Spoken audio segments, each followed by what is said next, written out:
বাংলাদেশের সকল পতিত বাম রাজনীতি যারা করে, যারা কলকাতার আর দিল্লির গোলামি করে, বাংলাদেশে চিন্তার দাসত্ব করে, বিজেপির রাজনীতি করে, ওরা আসলে হিন্দুত্ববাদী বিজেপির রাজনীতি করে।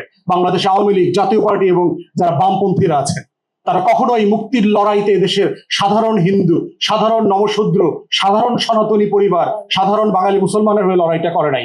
এজন্যই তাদের লড়াইটা কবরস্থ হয়ে গেছে, একদম ব্যাপকভাবে কবরস্থ হয়ে গেছে। তাই আজকে এইটা আমাদের হিস্টোরিক জায়গা থেকে আমাদেরকে কানেক্ট করবার যেমন জায়গা আছে, নতুন করে কিন্তু কিছু প্রশ্ন তোলার জায়গা আছে। আজকে কি কারণে ঢাকা বিশ্ববিদ্যালয় রেলেভেন্ট? কালকে চোখ বন্ধ করে চিন্তা করেন তো, ঢাকা বিশ্ববিদ্যালয়টা শাটডাউন করে দেওয়া হলো, দেশের কি ক্ষতি হবে? চিন্তা করছেন কখনো আসলে প্রয়োজন আছে কিনা এরকম একটা বিশ্ববিদ্যালয় থাকার? সে আসলে কি পারপাস সার্ভ করে?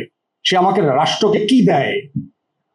সেটা দেয় তা দিয়ে কি আসলে এই রাষ্ট্র ফাংশনাল কিনা? এখানকার গ্রাজুয়েটরা কি গত 50, 60, 70 বছরে যা প্রডিউস করেছে দিয়ে রাষ্ট্রের লাভ বেশি হয়েছে না ক্ষতি বেশি হয়েছে? বাংলাদেশ রাষ্ট্রের কালেকটিভ ক্ষতির জায়গা যদি দেখেন, এর সবচেয়ে বড় দায় ঢাকা বিশ্ববিদ্যালয়। বাংলাদেশের সবচেয়ে ফ্যাসিস্ট, ক্রিমিনাল, টাউট বাটপাট তৈরি করছে এই বিশ্ববিদ্যালয়। গত 30-40 বছরের এই আওয়ামী ফ্যাসিবাদ, এই বিজেপির হিন্দুত্ববাদ, বাম পতিত যে স্বৈরাচার তৈরি হয়েছে, সবগুলো এখান থেকে তৈরি হয়েছে।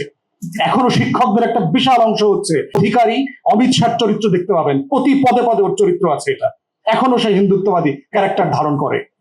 আজকে এত বড় একটা ঘটনাটা, মাননীয় প্রধান অতিথি ধান কাটতে কাটতে এত ব্যস্ত, যিনি আজকে আসতে পারেন নাই। ধান কাটা বিসি না, ওনার সময় নাই বিশ্ববিদ্যালয়ের এই বিষয়গুলো আলাপ তোলা। এবং এই হিন্দুত্ববাদী শিক্ষকরাই বিশ্ববিদ্যালয়ের রিসার্চের জন্য বাজেট দেয় না, পরিকল্পিতভাবে দেয় না।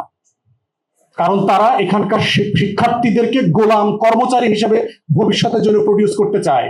ও দুবাই যাবে, ও সৌদি আরব যাবে, ও কাতারে গিয়া কর্মচারীর কাজ করবে। ও যেন ইন্ডাস্ট্রিয়ালিস্ট না হইতে পারে, ম্যানুফ্যাকচারার না হইতে পারে, গবেষক হইতে না পারে, ও যেন নোবেল পুরস্কার না আনতে পারে, ও যেন দুনিয়া বদলায় দিতে না পারে। এইরকম গোলাম ছাত্রছাত্রী আমি এখান থেকে প্রডিউস করব। কাগজ দিব, চোতা দিব, কিন্তু ওই চোতার ভিতরে কোনো দক্ষতা থাকবে না, শুধু থাকবে বেকারত্বের অভিশাপ।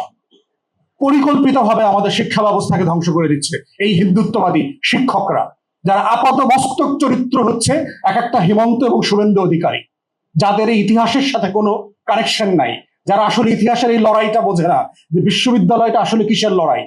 তাহলে আজকে শিক্ষার্থীদেরকে, তরুণদেরকে এই প্রশ্নটা করতে হবে, যে লড়াইয়ের মধ্য দিয়ে, যেই হারিয়ে যাওয়া গৌরবকে পুনরুদ্ধার করবার জন্য শত শত বছরের সংগ্রাম, ত্যাগ, হাজার হাজার শহীদের রক্তের পরে একটা বিশ্ববিদ্যালয় হচ্ছে, সেই বিশ্ববিদ্যালয়টা আমার আগামী দিনকে রিফ্লেক্ট করবে কিনা, আগামী দিনের লড়াইটাকে বাঁচায় রাখতে পারবে কিনা।